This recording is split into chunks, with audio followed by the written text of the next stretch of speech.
I benvinguts al cicle de debats Catalunya Social, propostes del tercer sector que organitza la taula del tercer sector en col·laboració amb el diari Ara i l'Ateneu Barcelonès. Avui celebrem el 14è debat d'aquest cicle que pretén donar veu a les propostes de les entitats socials per avançar cap a una Catalunya més social. El tema del debat d'avui és la contribució del tercer sector al lloguer social. L'acte consistirà en una presentació de les principals conclusions i propostes de l'informe que porta el mateix nom i que a tots vostès se'ls ha donat a l'entrada, i la presentació del document anirà a càrrec de Carme Trilla i Francesc Sotries, presidenta i vocal del patronat de la Fundació Hàbitat 3, respectivament. Seguidament establirem un debat amb tres experts següents. Enric Arquès, president del Fòrum Salut Mental, Marta Olària, tècnica d'incidència política d'Arrels Fundació, i Xavier Mauri, director de la Fundació Hàbitat 3. En acabar les seves conclusions obrirem el debat amb tots vostès per aprofundir i debatre al voltant de les reflexions que ens hauran fet els nostres convidats. Abans de començar, agrairia al president de la taula del tercer sector social de Catalunya, el senyor Oriol Illa, que ens adreci unes paraules de benvinguda.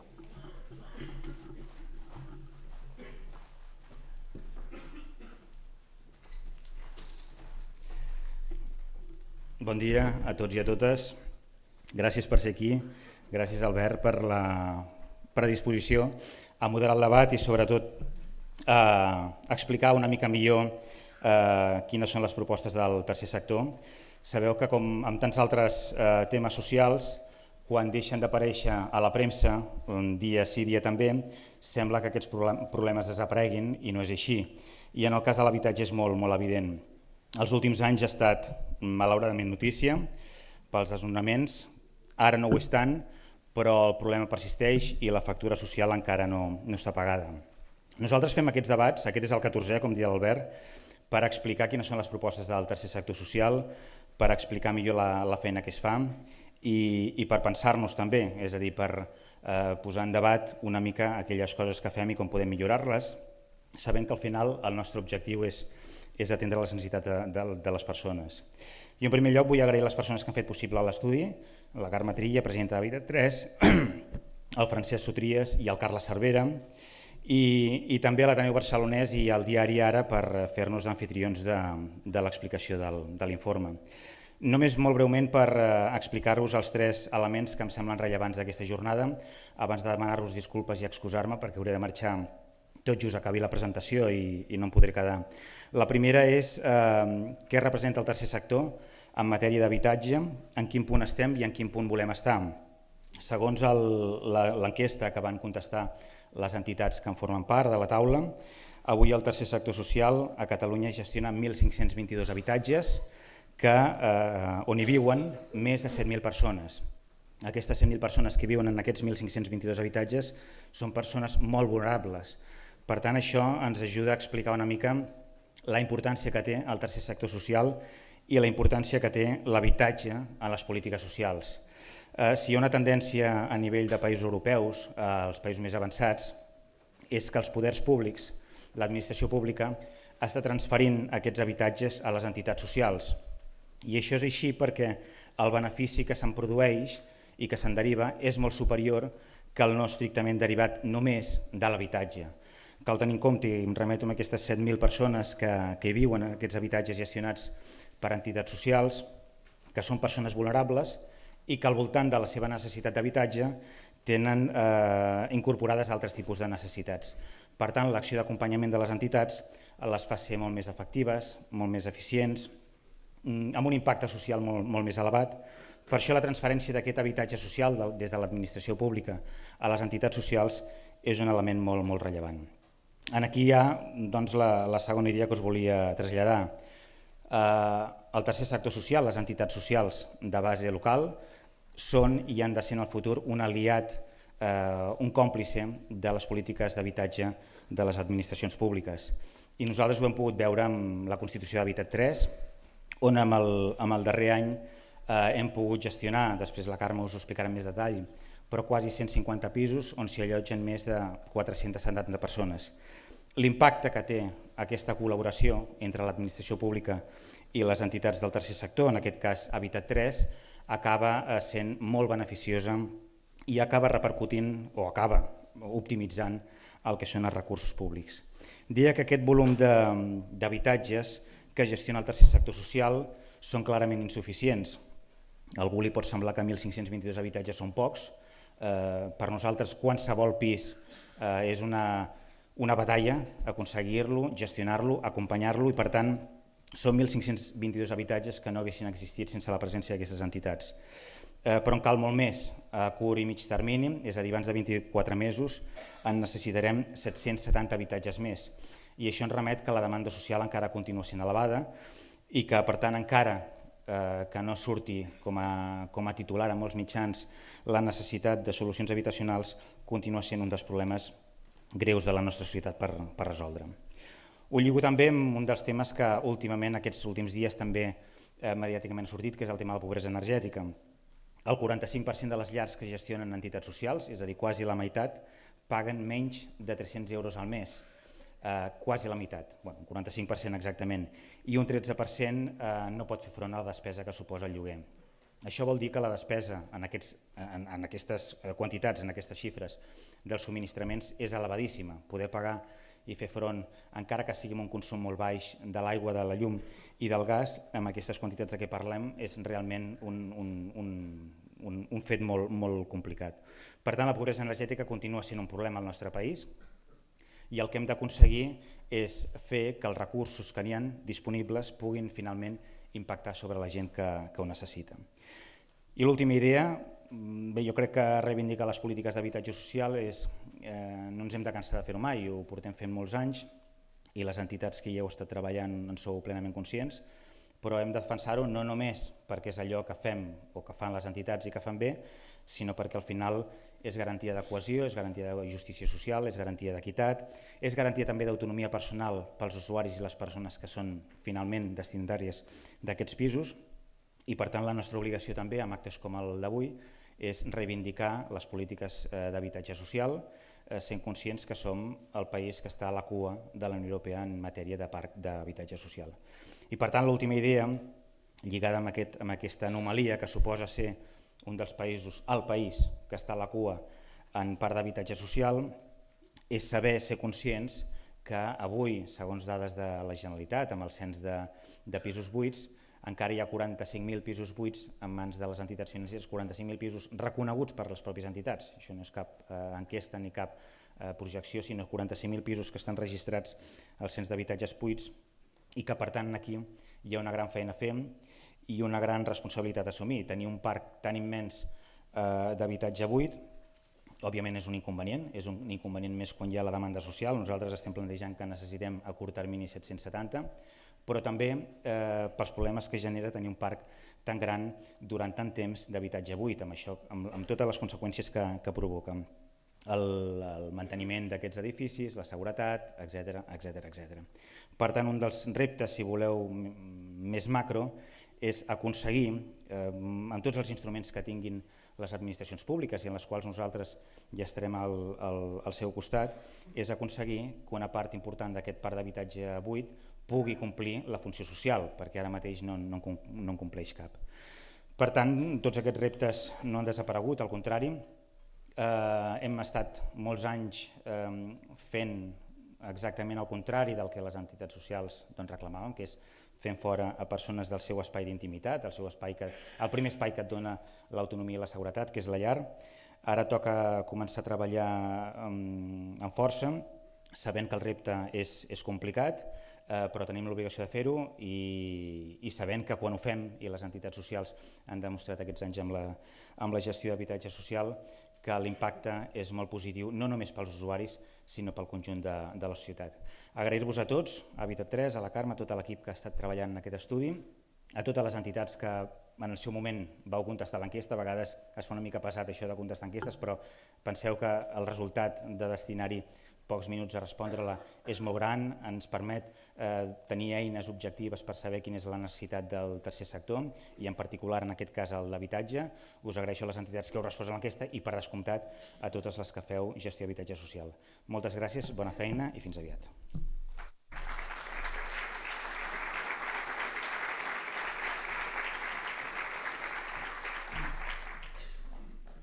Moltes gràcies, Oriol.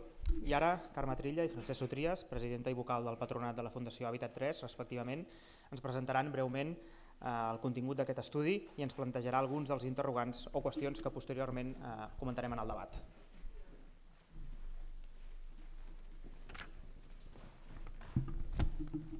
Bon dia. Moltes gràcies per haver vingut en aquest acte. La presentació que farem nosaltres serà dels principals resultats del dossier que us hem ofert i, per tant, una mica el resum, perquè és dens, té molta informació i ja vostès mateixos el podran llegir. Tal com ha dit l'Oriol Illa, l'estudi, el dossier es composa de 3 parts fonamentals. Quatre parts. Una primera que fa referència a l'estudi que vam presentar a finals del 2014, també des de la taula del tercer sector, que era el tema de l'habitatge de lloguer social, una assignatura pendent a Catalunya, en el que se xifraven les quantitats macro, diguem-ne, que tindríem en aquest país com de lloguer social que ens faria falta per arribar als estàndards europeus. Per tant, hi ha com un recordatori d'aquell estudi, que és de fet el que ens posa sobre la taula la dimensió, diguem-ne, més gran del problema. A continuació ve els resultats de l'estudi al que s'ha referit l'Oriol Illa, que és aquest estudi de les necessitats en concret de la taula del tercer sector, de les entitats de la taula del tercer sector, és com un zoom de la problemàtica general a la problemàtica concreta de les entitats. En tercer lloc, una mena de primera memòria d'activitat d'Hàbitat 3, que és la fundació que la taula va crear fa un any, precisament com una eina més perquè el sector pugui contribuir a millorar aquesta situació de les mancances en matèria d'habitatge social. I finalment una reflexió, de la qual se'n parlarà després més en el col·loqui, de quina és la reflexió que està fent el tercer sector a l'hora d'atendre en els seus col·lectius, els seus diversos col·lectius, com el poder utilitzar l'habitatge com a eina d'independència, d'autonomia, és una de les peces claus en l'evolució cap a la inserció social dels diversos col·lectius. Aquest és una mica l'esquema de l'informe. Aleshores, a nivell quantitatiu, lògicament el que porta més dades és el que fa referència a l'estudi que han contestat les 129 entitats, a les quals m'afegeixo a l'agraïment que ha fet l'Oriol Illa que hagin respost. Sense la resposta de les entitats és impossible fer aquest estudi, i que podria semblar, són 129 entitats de 20 federacions de la taula. Això dona un reflex important de la varietat de problemàtiques que hi ha a dintre de la taula, des de les problemàtiques de la salut mental, les problemàtiques de la discapacitat, les problemàtiques de l'exclusió social més estricta. Veuran vostès en l'estudi exactament els tipus de col·lectius que s'atenen i, per tant, les necessitats que té cada un d'aquests col·lectius. Per tant, 20 federacions amb 129 entitats. Des del punt de vista del nombre d'entitats, això és poc, perquè la taula té 3.000 entitats. Això vol dir que, de fet, de les 3.000, 129 són les que realment treballen en pisos entesos com a domicili de les persones amb les que es treballa. En aquest sentit, el que volia explicar una mica és que, en canvi, si bé això no seria, diguem-ne, ens podríem dir, home, falten entitats. Si ho mirem amb nombre d'habitatges, aquesta resposta que ja ha explicat l'Oriol, que aquestes entitats que han contestat estan gestionant més de 1.500 habitatges, 1.522, de fet, per nosaltres té la validesa d'un cens, perquè si agafem les dades de la xarxa d'habitatges d'inclusió de la Generalitat, que són 1.200 i escaig, voldria dir que pràcticament aquests 1.200 hi són pràcticament tots, excepte alguna entitat que no és de la taula, però en canvi aquí tenim més habitatges, o sigui, hi haurien habitatges que fins i tot no estan a la xarxa d'habitatges d'inclusió de Catalunya. Per tant, d'alguna manera estem parlant realment de l'univers dels habitatges de lloguer social de la taula del tercer sector. I llavors, simplement una precisió, que seria més conceptual. Amb lloguer social, el concepte de lloguer social és un concepte que al meu entendre és molt ampli, perquè entén des de simplement col·lectius que no poden tenir habitatge en el mercat perquè no poden pagar el lloguer de mercat i que per tant necessiten un lloguer fixat més en funció dels seus ingressos que no pas en funció dels preus que ens determina el mercat immobiliari. Això seria el lloguer social. Aquí, en aquest estudi, de fet, el que fem és una acotació d'aquest concepte a el que podria ser l'habitatge d'inclusió. Per mi, aquí realment el que estem retratant seria l'habitatge d'inclusió, en el sentit que, com diem, I al darrere d'aquestes persones que estan en aquests pisos hi ha unes entitats que fan un acompanyament social, que fan un treball social i que per tant ja no és només la disposició d'un habitatge, que això pot venir donat, ha de venir donat fonamentalment per les administracions públiques, sinó que hi ha tot un treball d'un sector social que aporta uns coneixements des del punt de vista del treball que s'ha de fer amb les persones que complementen la disposició de l'habitatge. Habitatge i acompanyament social o supervisió social són indissolubles en aquest univers amb el que estem parlant. I per això jo diria que aquí, amb aquests 1.500 habitatges més els 800 que les entitats diuen que necessitarien en un termini curt, ens marcaria quin és aquest àmbit d'actuació del que seria l'habitatge d'inclusió a Catalunya. Tal com veuran vostès, d'aquests habitatges que s'estan gestionant, el 43, un percentatge molt elevat, està a la ciutat de Barcelona. El Barcelona i el barcelonès tenen un pes important geogràfic dintre de la presència d'aquests habitatges. Els segueix la demarcació de Girona amb un 20% i la resta està distribuït entre les altres demarcacions territorials. Ja s'ha dit, ho ha dit Oriol, que aquí s'hi atenen més de 7.000 persones. Els col·lectius atesos serien de salut mental un 16%, un 16% persones amb discapacitat, un 15% amb pobresa i exclusió social i després altres tipus de problemàtiques que vostès veuran en els quadres.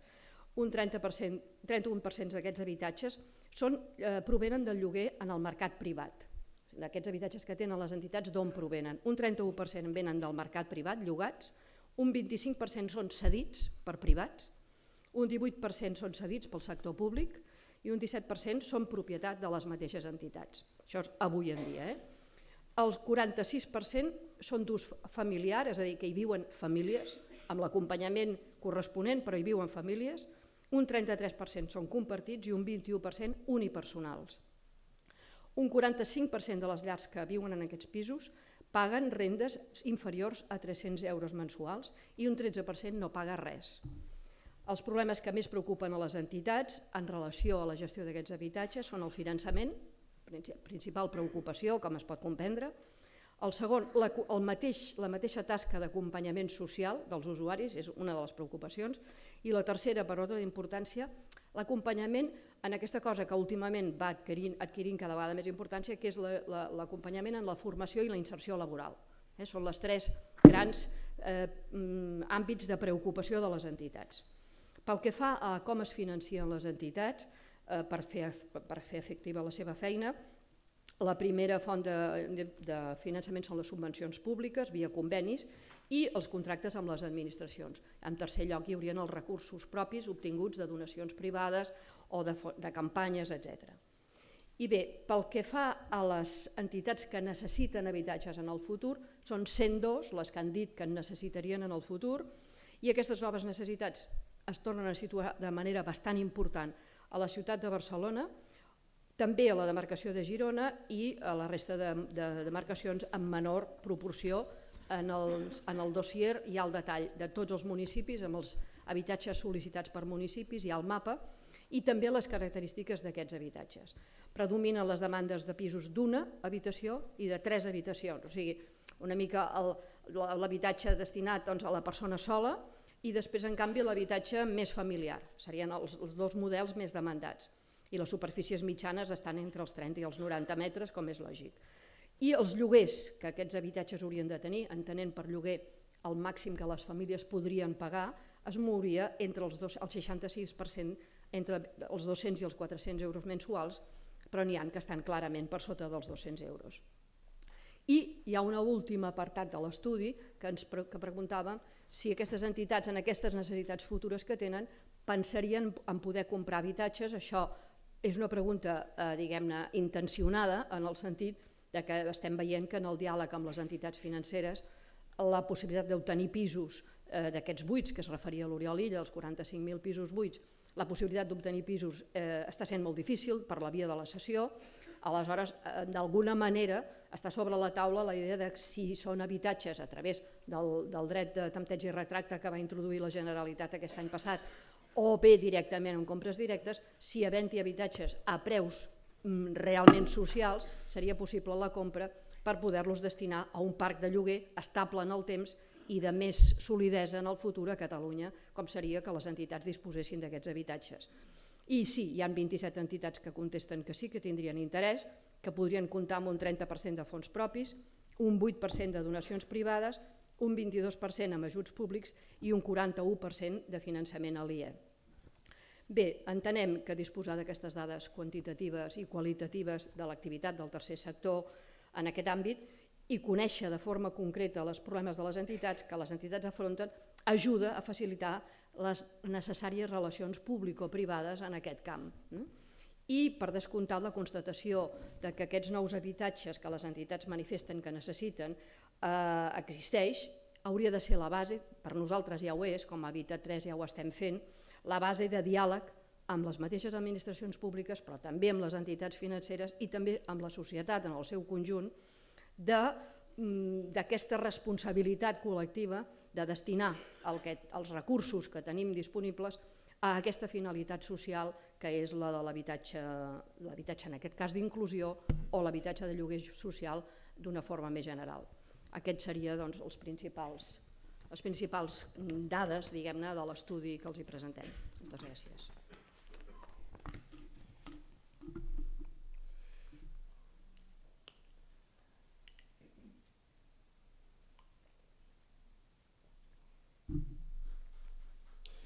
Bé, bon dia i continuant amb el que estava explicant la Carme.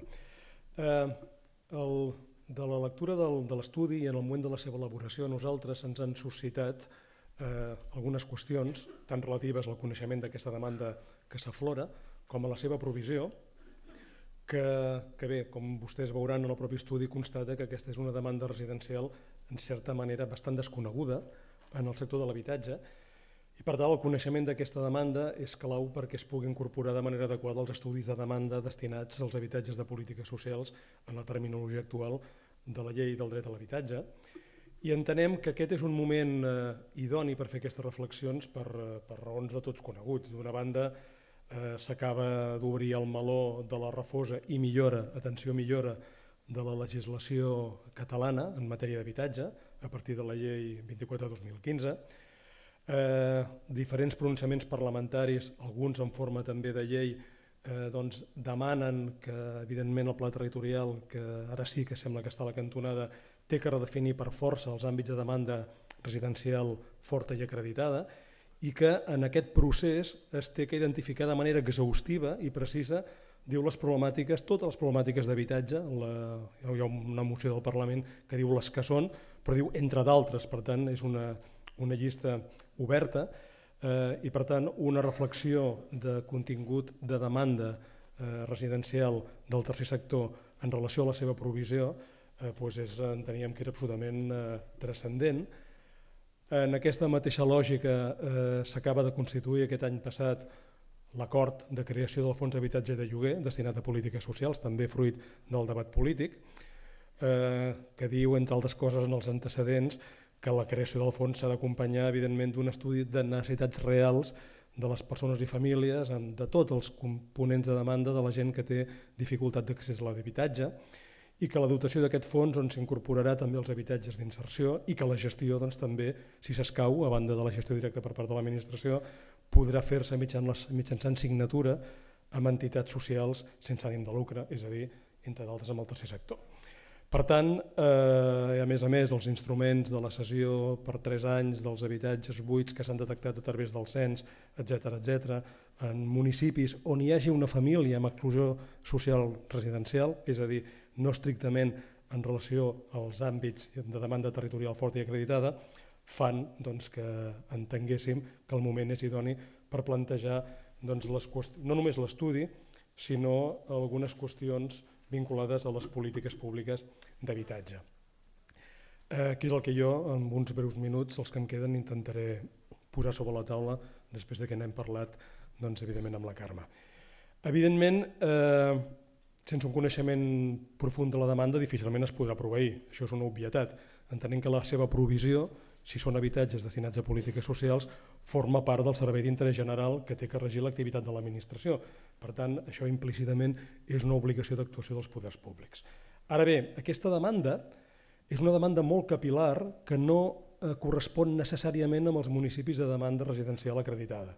És a dir, en l'estudi vostès veuran un índex de municipis on les entitats que han respost diuen que necessitarien habitatge, molts dels quals responen en els àmbits de demanda, però altres no. És a dir, és una qüestió molt més capil·lar i, per tant, en termes estrictament normatius, si han de formar part dels objectius de solidaritat urbana, els mateixos només s'estan referint en aquests moments als àmbits de demanda residencial forta i acreditada, que es dibuixen amb una sèrie de paràmetres entre els quals figura el nombre d'inscrits al registre, el sòl i el parc disponible, densitat demogràfica, però atenció, aquesta demanda no sempre es detecta a través del registre de sol·licitants, com tots nosaltres sabem. Efectivament, l'emergència habitacional dels darrers anys ha anat ampliant els supòsits d'adjudicacions d'habitatge per situacions d'emergència que no passen pel registre. I la tipologia dels demandants continguda aquest estudi està clarament eximida pel decret de creació del registre de sol·licitants de la seva inscripció. Per tant, venim a considerar que hi ha un mandat de solidaritat urbana diferent de l'estrictament referit als àmbits de demanda residencial acreditada, que respon a un mapa territorial semblant però amb matisos diferents, molt més capil·lar, i que també forma part la seva provisió d'aquestes obligacions de servei general que els poders públics han de proveir. I per tant, el coneixement d'aquesta demanda és obligat per complir també l'obligació que la legislació estableix i el sentit comú polític a la Generalitat per vetllar, diu la llei del dret a l'habitatge, que totes les entitats sense ànim de lucre que fan aquest tipus de programes puguin disposar del volum suficient d'habitatges per atendre les seves necessitats, municipi a municipi, que és el que exactament està dient la llei en aquest moment. Mirant la composició de l'Observatori de l'Hàbitat i de la Segregació Urbana, que es va crear a partir de les previsions de la llei del dret a l'habitatge, entenem o suggerim potser la necessitat que es pogués obrir les entitats del tercer sector per poder afinar aquestes consideracions pel que fa a aquesta demanda no sempre tinguda en compte o no sempre suficientment afinada d'acord amb els patrons de l'anàlisi de la demanda d'habitatge protegit i d'habitatge social, subjecte a polítiques de protecció, tal com es defineix en aquest moment. Pel que fa a la provisió, evidentment l'estudi constata problemes de finançament, això quasi bé és un clàssic, tant en la gestió com també en el finançament de les possibles adquisicions dels habitatges per part del tercer sector. Com deia abans l'Oriol Illa, evidentment, sense una homologació amb les mitjanes de despesa europea en polítiques d'habitatge, sempre seguirem a la cua. El moment polític actual a Catalunya fa imprescindible plantejar-nos quins haurien de ser aquests llindars d'homologació que permetessin fer unes polítiques d'habitatge com a mínim homologables amb el nostre entorn. Recordar que en relació a aquest problema de finançament que hi ha una discriminació positiva a favor de les entitats que es dediquen a la provisió d'habitatges d'inserció i per tant reclamem l'exercici d'aquesta discriminació positiva en tant i quan, si són totes actuacions protegibles, que ho són, també el marc legal diu que el departament competent en matèria d'habitatge ha d'establir subvencions de costos de la gestió dels habitatges d'inserció gestionats per les entitats, cosa que es fa evidentment en el pla, però l'estudi segueix constatant, en el pla vigent d'habitatge, però l'estudi segueix constatant dificultats de gestió, dificultats econòmiques en la gestió i en la despesa corrent que això es genera. Probablement el context en què les entitats sense ànim de lucre que fan aquest tipus de programes podrien veure satisfetes la seva provisió d'habitatge requereix una reflexió, o probablement s'ha de fer en el marc més ampli d'una reflexió que, com dic, ara és adequat fer-lo pel mandat de refosa de textos legals i per tant normatius a la cantonada, que jo bàsicament resumiria en el següent. Primer lloc, la llei 24/2015 fa una definició del risc d'exclusió social residencial de caràcter econòmic, simplement econòmic, amb inscripció prèvia al registre, però tant el Pla de l'Habitatge com els reglaments municipals com el de Barcelona i d'altres inclouen supòsits no només d'emergència econòmica sinó també social. I la majoria d'ells veiem que són subsumibles dins l'objecte dels habitatges d'inserció, que és el nostre negociat, dels habitatges dotacionals públics o dels contingents especials de reserva a les promocions d'habitatge protegit, tal com actualment estan definits. Mirant les situacions d'emergència del pla vigent, les situacions d'emergència que afegeix l'Ajuntament de Barcelona en la seva proposta de reglament, veiem que són el sense llar, el pèrdua imminent d'habitatge, violència de gènere, assetjament immobiliari, discapacitats, manca d'ingressos mínims, casos no coberts de la xarxa. En definitiva, tot es podia reconduir cap a l'habitatge d'inserció, l'habitatge dotacional públic o els contingents especials, com dic, de reserva. Per tant, pensem que la provisió d'aquests habitatges, previ coneixement de la demanda, quina modesta aportació suposa aquest estudi, podria partir d'una futura reserva legal a títol de contingent especial de reserva en les promocions d'habitatge protegit, d'un percentatge d'aquestes necessitats en destí al fons d'habitatge social més enllà de l'actual 3% de les promocions només per casos de mobilitat reduïda. L'Ajuntament de Barcelona proposa passar del 5% al 15% del seu habitatge protegit de lloguer de nova construcció amb destí al fons. Les entitats que fem programes d'inserció podríem ser promotors d'habitatge social d'aquesta naturalesa. La provisió renovada o una renovada atenció a l'oferta d'habitatges dotacionals que poden ser gestionats per les entitats sense ànim de lucre que fan aquests programes d'inserció, doncs també, òbviament, podria ser un mecanisme de provisió d'aquesta demanda. Com s'ha dit abans, la provisió provinent de les cessions forçoses al fons de lloguer d'aquests 45.000 habitatges, molts dels quals, un cop detectats, simplement és una qüestió d'intervenció administrativa, destinar-los al lloguer social municipi a municipi on hi ha detectada aquesta demanda, que no és el dret a tanteig i retracte, perquè algun d'aquests habitatges és susceptible per termini que encara estiguin subjectes al dret de tanteig i retracte, però altres no. Però en canvi la intervenció administrativa per sotmetre'l al lloguer forçós, gestionat per les entitats, sí que és una possibilitat. I per tant, aquest és un context en el qual ens hem d'emplaçar col·lectivament a reflexionar a partir d'aquesta demanda com podem proveir els habitatges que necessiten i que aflora aquest estudi, més d'altres de futur, en relació a l'activitat del tercer sector, evidentment homogeneïtzant els criteris, com diu el propi conveni de creació del Fons d'Habitatge de Lloguer. Dit això, que són les qüestions que se'n suscitaven, de polítiques públiques d'habitatge, de coneixement d'oferta i de demanda, jo potser cediria la paraula a la taula rodona i ho deixaríem aquí.